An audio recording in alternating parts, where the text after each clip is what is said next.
সুপ্রভাত বন্ধুরা, কেমন আছো? আশা করি সকলে ভালো আছো। তো আমিও খুব ভালো আছি। চলে এসেছি নতুন একটা ব্লগ নিয়ে। আর দেখো, সকাল সকাল আমার ব্লগটাকে শুরু করে দিলাম। আর দেখো, আমি এখন ছাদে এসেছি। আর আমাদের যে জলপদ্ম গাছ লাগিয়েছে আমার শাশুড়ি মা, সেখানে দেখো একটা ছোট্ট কুড়ি বেরিয়েছে। আর কি ভালো যে লাগছে। প্রথম নিজের হাতে লাগানো পদ্ম গাছের মজা আলাদা, তাই না? তো আমার শাশুড়ি মা খুব খুশি, আর আমরাও খুব খুশি যে আমাদের কাছে জলপদ্ম গাছ হবে। তো যাই হোক, ভিডিওটা দেখতে থাকো। আর আজকে হচ্ছে শ্রী শ্রী জগন্নাথ দেবের স্নানযাত্রা। তো সেই জন্য আমাদের মন্দিরে প্রত্যেকবারের মতনই এবারও জগন্নাথ দেবের স্নানযাত্রা শুরু হবে। আর এটা হচ্ছে আমার ছোট কাকি শাশুড়ি। আর এখানে দেখো, ঠাকুরের ভোগ রান্না করা হচ্ছে। আর এই দেখো কত সুন্দর করে তুলসী পাতা গোলাপ ফুল দিয়ে সাজিয়েছে পুষ্পপত্রটাকে। আর এই হচ্ছে আমাদের জগন্নাথ দেব।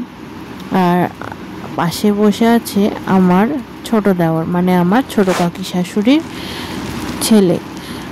তো এখানে দেখো ফুলগুলোকে কত সুন্দর করে সাজিয়েছে, আমার তো খুব ভালো লাগছে। চারিপাশটা খুব সুন্দর করে সাজিয়েছে আমার দেওর। আর এইগুলো যেসব ফুলমালা দেখতে পাচ্ছ, এগুলো সব আগামীকাল কেনাকাটা করা হয়েছিল। তো সকাল সকাল থেকেই পুজোর সরঞ্জাম শুরু করা হয়েছে।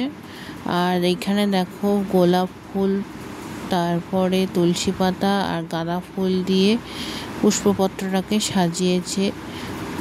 আর আজকে আমি সব কাজকর্ম সেরে স্নান দান করে চলে এসেছি ঠাকুর মন্দিরে। আর বাচ্চা দুটো রয়েছে, খেলা করছে, ওদেরও স্নান করিয়ে দিয়েছি। আর আজকে আবার জয় মঙ্গলবারও আছে। তো আজকে লাস্ট জয় মঙ্গলবার, মাসের একদম শেষ মঙ্গলবার। তো আজকে দিনটা পালনই করতে হবে। তো এইখানে দেখো আমাদের জগন্নাথ দেবের স্নানযাত্রা উপলক্ষে একটু নাম কীর্তনের আয়োজন করেছে। আর এই হচ্ছে আমাদের করুণাময়ী মা, কত সুন্দর লাগছে দেখো মালাটা পরে। আর এই হচ্ছে আমাদের রাধা গোবিন্দ, পাশে রয়েছে গৌরনিতায়ের বিগ্রহ। আর এই হচ্ছে আমাদের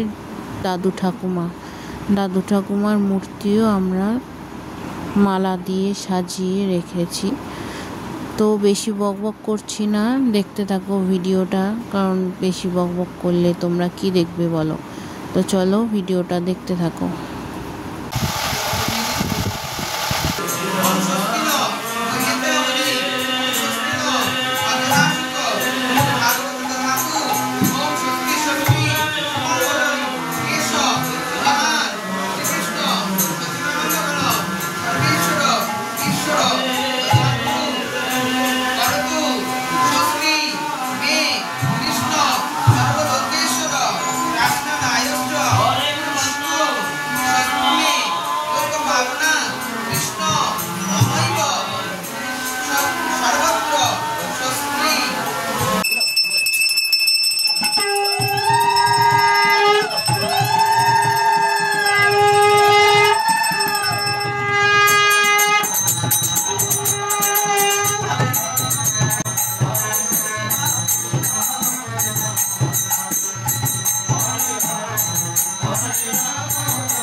সিঙ্গারি সিংহারি না সিঙ্গারি হ্যাঁ সিংহারি মানে তো সিঙ্গারা খাওয়ানো না না তো জগন্নাথ